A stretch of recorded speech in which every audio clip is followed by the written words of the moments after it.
Welcome back to another episode in the meal prep series. Today we'll be making one of the most popular Thai dishes there is, a classic pad Thai. As usual, we're trying to keep it as low calorie and macro friendly as possible. Before we get started, I'll put the macros and calories on the screen. Let's go!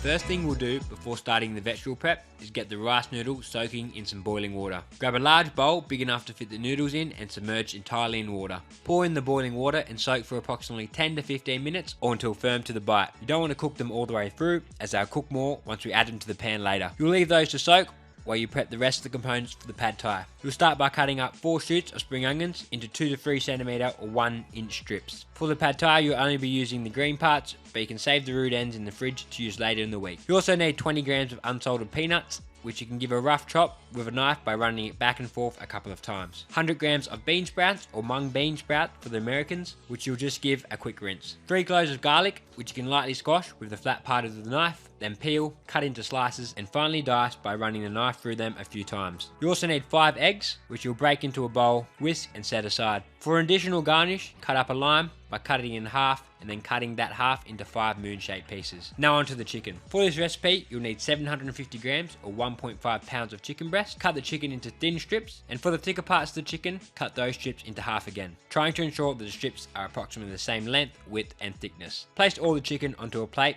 and season with 1 teaspoon of garlic powder, onion powder, and 1 tablespoon of soy sauce. Leave that aside to marinate while you prep the last component, the sauce. For the sauce, combine 20 milliliters of fish sauce, 20 grams of tamarind puree, 35 grams of brown sugar, 10 grams of oyster sauce, 40 milliliters of water, and 15 milliliters of dark soy sauce, which I forgot to add to the sauce at the time, but added later. Dark soy is thicker and sweeter than light soy, and will add colour to the dish as well as extra flavour. Stir to combine and set aside. Now that we have all the components prepped, drain the rice noodles and rinse them under cold water to make sure they stop cooking, and set them aside. Now let's bring everything together. This won't take too long now that everything is prepped. Grab a large fry pan, place on high, lightly oil and allow to heat. Place the chicken in the pan and allow to cook on one side without moving for 2 minutes so it can develop some colour. Flip the chicken and cook until 90% cooked through and set aside in a bowl. Place the same pan back on the stove, lightly oil and allow to heat. Add the whisked eggs to the pan and allow to cook for 30 seconds. Using a spatula, drag the eggs through the pan and fold onto each other, cooking until just cooked through, about 20 to 30 more seconds. Remove from the pan and set aside.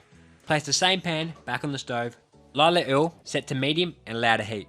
Add the minced garlic to the pan and lightly fry for 60 seconds. Add the chicken back to the pan, followed by the pad Thai sauce, noodles, spring onions, bean sprouts, and half of the chopped peanuts. Stir everything together and then finally add back the eggs to the pan. Stir everything together again and cook for 1 to 2 minutes, making sure the chicken is cooked all the way through. Now that the pad Thai is cooked, evenly divide over 5 containers, garnish with the remaining chopped peanuts, a small bunch of bean sprouts, and a slice of lime. And there we have it, 5 serving of classic pad Thai ready for the week. Much lower calorie and higher protein than takeaway pad Thai, but just as tasty. If you enjoyed the video, don't forget to drop it a like, subscribe to the channel, and I'll see you in the next one.